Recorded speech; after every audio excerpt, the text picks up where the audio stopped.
Har bir odam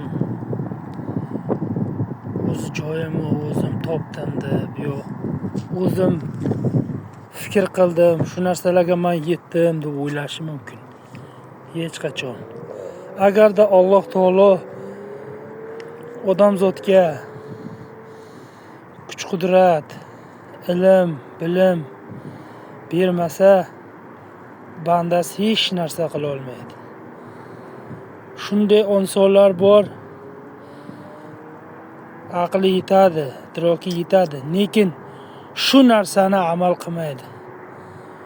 O'shanda o'ylashi mumkin, men o'zi bo'ldim, boshqa menga nima kerak yo'q deb o'ylashi mumkin. U eng qilgan xatosi bo'ladi. Chunki odamzod, inson bexato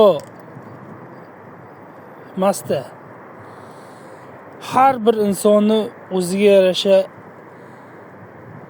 kamchiligi bor. Shuning uchun inson hech qachon men o'zimga ishonaman,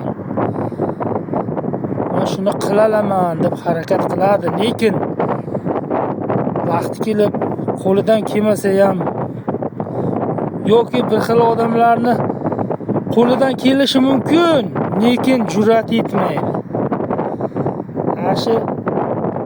O'shanda nima deyishimiz kerak? O'shanda Xudoga shukr, shunday kunlarni yetkazganiga deb.